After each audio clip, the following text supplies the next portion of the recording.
Hey everyone, welcome back to the channel. Today, we're diving into a topic that's all over social media, in business books, and probably in your own head: hustle culture, that relentless 24/7 grind. The idea that if you're not constantly working, you're falling behind. We see the glamorized images, the early mornings, the late nights, the endless coffee, the person who sacrifices everything for their dream.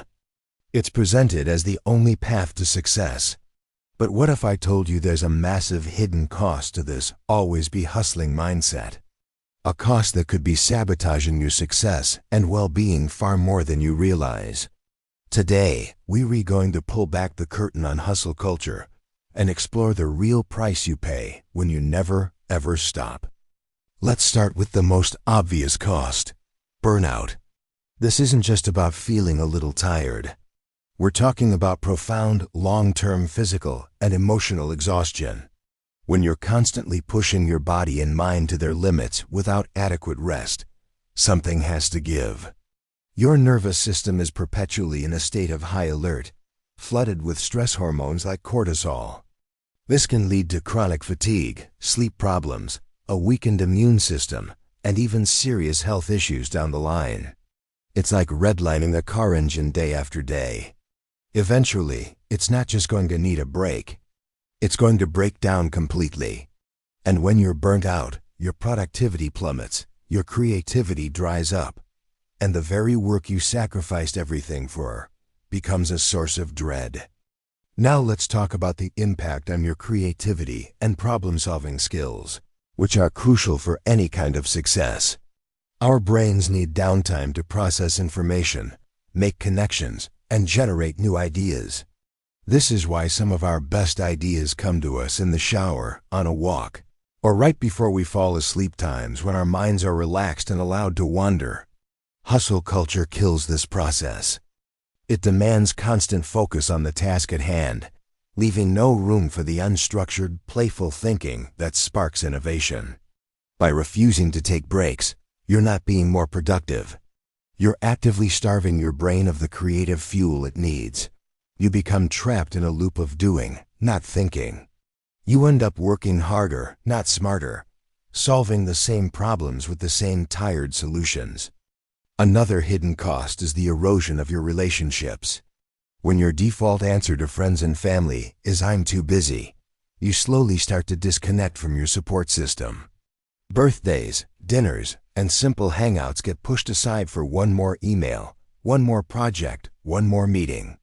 You might tell yourself it's a temporary sacrifice, that they'll understand. But time is a non-renewable resource. These missed moments create distance. The people who cheer you on, offer perspective, and remind you that you're more than just your work begin to fade into the background. And when you inevitably hit a wall, because everyone does, you might find yourself feeling incredibly isolated. Success feels empty when you have no one to share it with. The hustle promised you everything, but it can cost you the very people who make life worth living. Perhaps the most insidious cost of hustle culture is the damage it does to your sense of self-worth. It teaches you to tie your value as a person directly to your productivity. On a good day, when you've ticked off every item on your to-do list, you feel worthy. But on a day when you're sick, tired, or just need a break, you're overwhelmed with guilt and anxiety. You feel like a failure.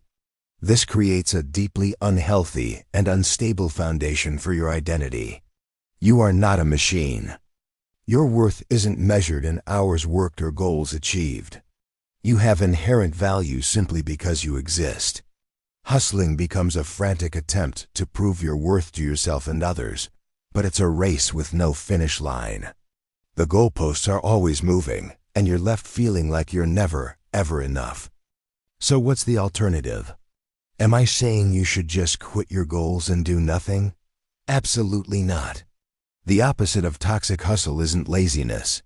It's sustainable ambition. It's about being intentional. It's about understanding that rest is not a weakness. It's a vital part of the process. True productivity is about working in focused sprints and then genuinely disconnecting to recharge. This is how you maintain your energy, creativity, and passion for the long haul. Instead of glorifying busyness, we should glorify smart work. Instead of celebrating burnout, we should celebrate balance. It's about building a life, not just a career. Let's reframe our thinking. Schedule your downtime with the same seriousness you schedule your meetings. Protect your evenings and weekends. Take that vacation. Turn off your notifications. Spend unapologetic time with the people you love. Go for that walk without a podcast or a phone call. Just be. You will come back to your work sharper, more creative, and more resilient. The quality of your work will improve, and more importantly, the quality of your life will skyrocket. The idea that you have to destroy yourself to build something great is a myth. The most successful people, the ones who are truly fulfilled, understand that the journey is a marathon, not a sprint. They build rest and recovery into their strategy. They know that a balanced life is the ultimate foundation for lasting achievement. So I want to leave you with this question. What is your hustle really costing you? Take a moment to honestly assess the impact it's having on your health, your relationships, and your happiness. Maybe it's time to trade the toxic grind for a more sustainable and ultimately more successful path. It's not about working less. It's about working smarter and living fuller. It's about defining success on your own terms, not by some outdated, unhealthy standard. Thank you so much for watching.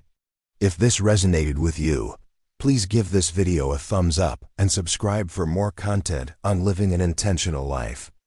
I'd love to hear your thoughts on hustle culture in the comments below. See you in the next one.